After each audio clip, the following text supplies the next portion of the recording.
سید ابو الحسن اصفہانی جو اپنے زمانے کے مراجع عظیم تھے، اتنے بڑے کہ ایک شخص آیا مکہ سے ان کے پاس، عالم دین تھے، اور آ کر اعتراض کیا کہ آپ نجف میں بیٹھے ہوئے ہیں، آپ اتنا امام زمانہ کو، تو آپ سامرا میں جا کے بیٹھتے، وہاں سے امام گئے تھے وہاں بیٹھتے، آپ نجف میں کیوں بیٹھے ہوئے؟ تو خط پڑے ہوئے تھے بہت سارے، اس نے کہا ان خطوں کو دیکھو، پلٹاؤ دیکھو، تو اس نے دیکھا کہ امام زمانہ کا خط تھا، کہا کھولو، کہا ہم امام کے کہنے پر یہاں بیٹھے ہوئے ہیں، ہم اپنی مرضی سے کچھ نہیں کرتے، امام نے کہا ہے یہاں بیٹھو دروازے پہ، لوگوں کی مسائل حل کرو، ہم بیٹھے ہوئے۔ اب یہ اس قابل انسان، اس سے زیادہ ان کی بہرحال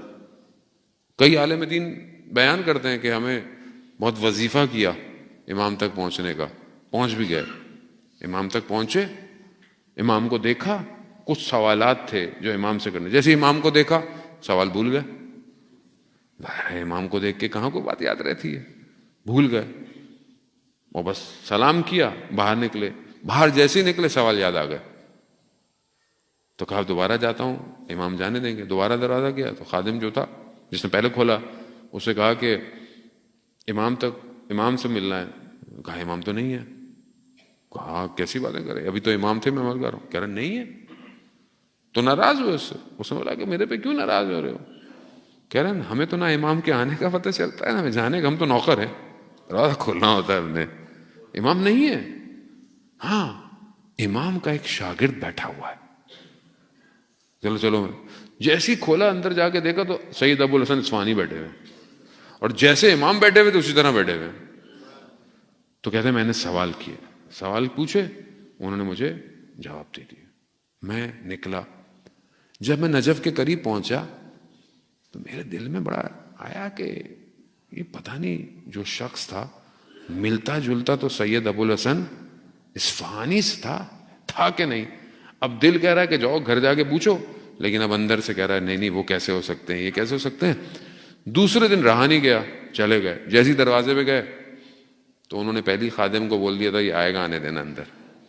جیسے ہی اندر آئے دیکھا ابو الحسن اصفہانی ویسے ہی بیٹھے ہوئے جیسے وہاں بیٹھے ہوئے تھے، پھر وہی سوال پوچھے تو انہوں نے کہا کہ میں نے پہلے جواب نہیں دیے تمہیں، یعنی اس مقام پہ کیسے پہنچ گئے؟ یقین، کون سا یقین؟ کہ اصفہان کے گاؤں میں رہنے والے تھے، کسان کے بیٹے تھے، فقیر سے تھے، کہا گھر والوں کہ مجھے امام کی نوکری کرنی ہے، مجھے مدرسے میں بھیج دے۔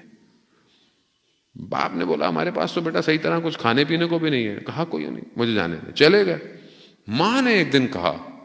کہ بیٹا گیا ہے جاؤ اس کی حالت دیکھو کیا ہے، وہاں پہنچے، برف، مدرسے میں روشنی بھی نہیں، گرم کو کوئی انتظام بھی نہیں، بیٹے کی حالت دیکھی تو بیٹے کو شروع ہو گئے، بیٹا گاؤں میں کچھ لقمہ تو مل جاتا تھا، یہ تم کہاں گئے، چلو واپس۔ اب باپ کا حکم ہے، شریعت، آپ منع نہیں کر سکتے۔ باہر نکلے مدرسے میں، یہ صحن میں آئے، انہوں نے خدا کی بارگاہ میں گریہ کیا کہ پروردگار تو جانتا ہے مجھے یہ ساری سختیاں برداشت ہیں، لیکن مجھے اپنے امام کی نوکری کرنی ہے۔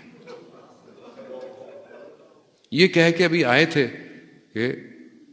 مدرسے کا خادم آیا، کہا سید کوئی دروازے پر آپ سے ملنے آیا ہے۔ باہر پہنچے تو کوئی اور نہیں،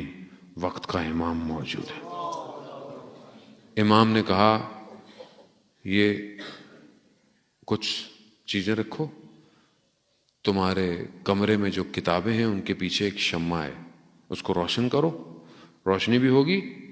گرمی بھی ہو جائے گی، باقی چیزیں تمہیں کل پہنچ جائیں گی۔ ہاں اپنے والد سے کہنا کہ ہمارا صاحب زندہ ہے۔ جب جا کر دیکھا تو دونوں رونے لگ گئے، باپ اور بیٹے۔ عزیزان محترم، صاحب زندہ ہے۔